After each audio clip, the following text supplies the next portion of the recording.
Gaza മുനമ്പിൽ ഹമാസിനെതിരായി യുദ്ധം തുടരുന്നതിനുള്ള ഇസ്രായേലിന്റെ പദ്ധതികൾ വിശദീകരിച്ചുകൊണ്ട് നെതന്യാഹു ഞായറാഴ്ച വിദേശ മാധ്യമങ്ങൾക്കായി ഒരു പത്രസമ്മേളനം നടത്തി. 2 വർഷമായി ഗാസയിൽ സംഘർഷം തുടരുന്നു.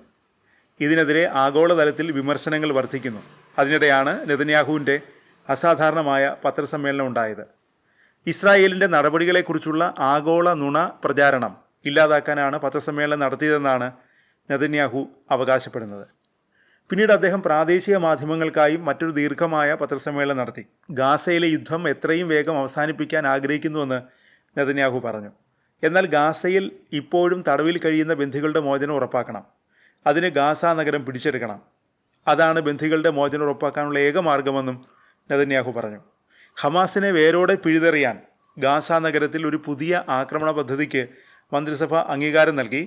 ദിവസങ്ങൾക്ക് ശേഷമാണ് നെതന്യാഹുവിൻ്റെ പത്രസമ്മേളനം. ഇസ്രായേൽ ഗാസ പിടിച്ചെടുക്കാൻ ഉദ്ദേശിക്കുന്നുവെന്ന റിപ്പോർട്ടുകൾ പ്രധാനമന്ത്രി നിഷേധിച്ചു.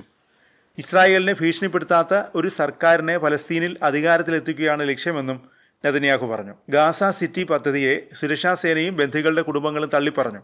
ഈ നീക്കം ബന്ദികളുടെ ജീവൻ അപകടത്തിലാക്കുമെന്നാണ് സുരക്ഷാ സേനയും ബന്ദികളുടെ കുടുംബങ്ങളും വാദിച്ചത്. എന്നാൽ ഗാസ ഇസ്രായേൽ പിടിച്ചെടുക്കുന്നത് ബന്ദികളുടെ മോചനത്തിന് സഹായിക്കുമെന്നാണ് നെതന്യാഹുവിൻ്റെ വാദം. ഗാസയിലെ പട്ടിണി അവകാശവാദങ്ങൾ വിദേശ മാധ്യമങ്ങൾ വിശ്വസിക്കുകയാണെന്നും നെതന്യാഹു വിമർശിച്ചു. ആരോപണങ്ങൾ പ്രധാനമായും ഹമാസിൻ്റെ വ്യാജ പ്രചാരണമാണെന്നും ഇസ്രായേൽ പ്രധാനമന്ത്രി അവകാശപ്പെട്ടു. ഇസ്രായേൽ അടിച്ചേൽപ്പിച്ച പട്ടിണിയായി ഏറ്റവും ആഘോഷിക്കപ്പെട്ട 3 കേസുകളും തെറ്റാണെന്നും നെതന്യാഹു പറഞ്ഞു. ഓരോന്നിൻ്റെയും വിശദാംശങ്ങൾ നെതന്യാഹു നൽകി. പലസ്തീൻ രാഷ്ട്രം മേഖലയിലെ പ്രശ്നങ്ങൾ പരിഹരിക്കുമെന്ന് ചില ലോകരാജ്യങ്ങൾ വിശ്വസിക്കുന്നത് അസംബന്ധമാണെന്നും നെതന്യാഹു അവകാശപ്പെട്ടു. പലസ്തീനികൾ ഒരു രാഷ്ട്രം സൃഷ്ടിക്കുകയല്ല, അവരൊരു രാഷ്ട്രത്തെ നശിപ്പിക്കുകയാണെന്നാണ് നെതന്യാഹു പറഞ്ഞത്. ഇസ്രായേലിനെതിരെ ഭാഗിക ആയുധ ഉപരോധം ഏർപ്പെടുത്തിയതിലൂടെ ഇസ്രായേലിനെ എതിർക്കുന്ന വിദേശ ആഭ്യന്തര ഗ്രൂപ്പുകളുടെ സമ്മർദ്ദത്തിന് വഴങ്ങിയ ജർമ്മൻ ചാൻസലർ ഫ്രെഡറിക് മേഴ്സിൻ്റെ നിലപാടിൽ പിഴവ് പറ്റിയതായും ഇസ്രായേൽ പ്രധാനമന്ത്രി ആരോപിച്ചു. അതിനിടെ പത്രസമ്മേളനത്തിൽ നെതന്യാഹുവിൻ്റെ വാദങ്ങളെ പത്രപ്രവർത്തകർ ചോദ്യം ചെയ്തു.